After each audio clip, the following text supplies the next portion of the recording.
اس لیے امام ابن الجزری رحمہ اللہ کہا کرتے تھے جو کسی بات کی اچھی تعبیر یا اچھی تفسیر نہیں کر سکتا یہ قلیل التوفیق ہے، یہ توفیق الہی سے محروم انسان ہے۔ قرآن مجید نے بھی اسی پہلو کو بیان کیا ہے، اور قرآن مجید کو پڑھنے سے یہ بات سمجھ میں آتی ہے کہ بسا اوقات انسانی زندگی کا نفاق فساد بن جاتا ہے۔ وَإِذَا قِيلَ لَهُمْ لَا تُفْسِدُوا فِي الْأَرْضِ قَالُوا إِنَّمَا نَحْنُ مُصْلِحُونَ، ان سے کہا جاتا ہے فساد نہ کرو، کہتے ہم تو اصلاح کر رہے ہیں۔ اصلاح اس کو کہتے ہیں جس کا اللہ نے حکم دیا، طریقہ وہ اصلاح کا ہوتا ہے جو محمد کریم نے اختیار کیا، بناوٹی طریقوں سے کبھی اصلاح نہیں ہوئی۔ فَلَوْلَا كَانَ مِنَ الْقُرُونِ مِن قَبْلِكُمْ أُولُو بَقِيَّةٍ يَنْهَوْنَ عَنِ الْفَسَادِ فِي الْأَرْضِ۔ فساد سے مراد دنیا کی ہر برائی بھی۔ جب معاشرے کے اندر کوئی برائی کرتا ہوا نظر آئے اور کوئی روکتا نہیں ہے، پرواہ نہیں کرتا، یہ معاشرہ پورے کا پورا فساد میں شریک ہو جاتا ہے۔ اس کا ہر فرد بگڑا ہوا نظر آتا ہے، کیونکہ اس کے اندر وہ صلاحیت جو خیر اور اصلاح کی تھی اللہ نے سلب کر لی ہے۔ یہ نیکی کی بات تو کرنے کے لیے شرماتا ہے، اور برائی کی بات کو کر رہا ہوتا ہے وہ نہیں شرما رہا ہوتا، اور یہ روکتا بھی نہیں۔ اس لیے حدیث کے الفاظ ہیں لَتَأْمُرُنَّ بِالْمَعْرُوفِ وَلَتَنْهَوُنَّ عَنِ الْمُنْكَرِ أَوْ لَيُوشِكَنَّ اللَّهُ أَنْ يَبْعَثَ عَلَيْكُمْ عِقَابًا ثُمَّ لَتَدْعُنَّهُ فَلَا يُسْتَجَابُ لَكُمْ۔ تم نیکی کا حکم کیا کرو اور برائی سے منع کیا کرو۔ اگر تم نے یہ دونوں کام چھوڑ دیے تو اللہ ذوالجلال کا تم پہ عذاب مسلط ہوگا، پھر تم دعائیں بھی کرو گی اور تمہاری دعاؤں کو اللہ قبول نہیں فرمائے گا۔ تو معیار یہ ٹھہرا کہ میری اور آپ کی زندگی کا یہ ایک بہت بڑا مقصد ہے جو انبیاء اور رسل لے کے آئے کہ ہمیں نیکی کو عام کرنا ہے اور برائی سے روکنا ہے۔ لیکن یہاں ایک سوال پیدا ہوتا ہے کہ برائی کو روکنا کیسے؟ بس اوقات برائی کو روکنے میں بھی لوگ فساد پیدا کر دیتے ہیں۔ اور کیوں فساد پیدا کرتے ہیں؟ کیونکہ اس ڈومین کو سمجھتے نہیں۔ حدیث کے الفاظ ہیں من رأى منکم منکرا فلیغیرہ بیدہ، جو کسی برائی کو دیکھے اس کو چاہیے کہ اپنے ہاتھ سے روکے، فإن لم يستطع فبلسانہ، جو ہاتھ سے روکنے کی طاقت نہیں رکھتا اسے چاہیے زبان سے روکے، فإن لم يستطع فبقلبہ، جو زبان سے روکنے کی استطاعت نہیں رکھتا اس کو چاہیے کہ دل سے برا جانے۔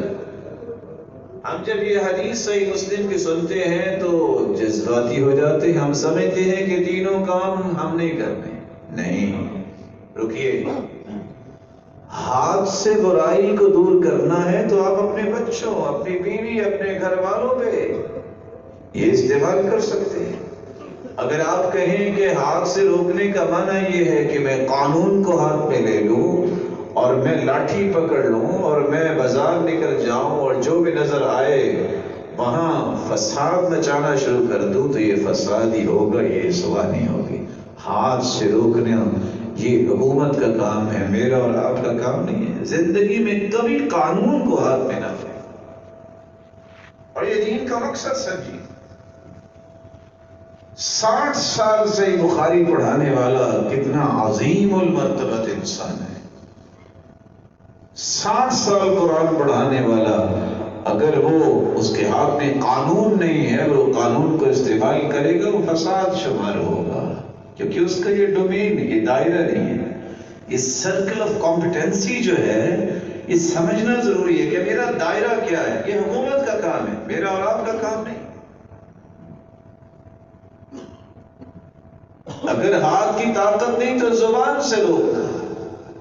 پھر سمجھیے، یہ حکومت کا کام نہیں ہے کہ وہ زبان سے روکے، یہ علماء کا کام ہے جو دین کے سمجھ رکھنے والے ہیں یا وہ لوگ مقتدر لوگ جن کو اللہ نے فہم و بصیرت دی ہے، وہ صحیح رخ بیان کریں گے کہ یہ شرعی رخ ہے۔ اگر اوپر لیول پہ نیچے آ کے سمجھانے لگ جائیں گے تو نافذ کون کرے گا؟ اپنے دائرے میں تلاشیں۔ یہ سمجھانے کے لیے اینکرز کی ضرورت نہیں ہے کہ جن بیچاروں کو دعائے استخارہ یاد نہیں ہے اور نماز کا ترجمہ یاد نہیں ہے، وہ لوگوں کو بیان کر رہے ہوتے ہیں کہ دین کیا ہے، ان کو کیا پتہ ہے۔ یہ ذمہ داری ہے ان راسخ علماء کی جن کو اللہ نے دین کی بصیرت اور حکمت سے نوازا ہے اور وہ ڈیپتھ سے واقف ہے، ان سے رہنمائی لیں کہ اس وقت کیا کرنا چاہیے اور امت کی ضرورت کیا ہے۔ آپ لوگ اگر لاٹھیاں اور بندوقیں اٹھا کے جو آ جاتے ہیں، یہی تو فساد ہے۔ یہ مغرب نے فساد دیا ہے۔ ان کی ذمہ داری کیا ہے؟ وہ اپنے ڈومین میں رہ کے کام کریں، برا جانے۔ سوچ رہے ہوں گے کہ برا جاننے سے کیا ہو؟ آئیے میں بتاتا ہوں۔ اذا اعملت الخطیئۃ فی الارض فرضیها کمن عمل بها، کہیں بھی برائی ہو رہی ہو، اگر کوئی اس کو سن کے صرف راضی ہو جائے کہ ٹھیک ہوا ہے، اتنا ہی گنہگار ہے جتنا برائی کرنے والا گنہگار۔ وَكَرِهَهَا كَمَنْ أَنْكَرَهَا، اور جس نے کہا بہت ظلم ہو رہا ہے، زیادتی ہو رہی ہے، اتنا ہی اجر اسے دیا جائے گا جتنا برائی کو روکنے والے کو اجر ملے گا۔ جب تک آپ شریعت سے رہنمائی نہیں لیتے، آپ کا زاویہ فساد سے نہیں بچ سکتے۔ اپنے زاویے کو پہچانیے کہ میں کہاں ہوں، مجھے اپنے زاویے میں رہ کے کام کرنا ہے۔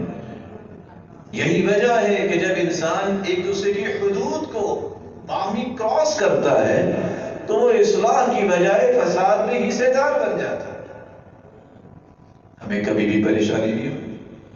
ہمیں پریشانی اس وقت ہوتی ہے جب ہم دعا نہ کرتے ہوں، ہم مال نہ خرچ کرتے ہوں، حق بیان نہ کرتے ہوں، جہاں جہاں صلاحیت دی ہے اللہ نے اس کا استعمال نہ کرتے ہو۔ یہ پریشانی ہے۔ یہ پریشانی نہیں ہے کہ میں نے قانون کو ہاتھ میں کیوں نہیں لیے، تو فسادیوں کا کام ہے۔ اور یہ پریشانی ہونی چاہیے کہ میں بھی دل سے برا جانوں، نہیں مجھے بولنا ہے، مجھے بتانا ہے، وضاحت دینی ہے، یہ غلط ہے اور یہ بہت بڑا ظلم ہے۔ اس طرح کہ آج فلسطین پہ ظلم ہو رہا ہے، وہاں کسی مسلمان کا خاموش رہنے کا معنی کیا ہے؟ جس کو اللہ نے بولنے کی صلاحیت دی ہے، وہ علم رکھتا ہے، وہ اگر دل سے ہی برا جاننے کی بات کرتا ہے تو اسے اپنے ایمان پہ غور کرنا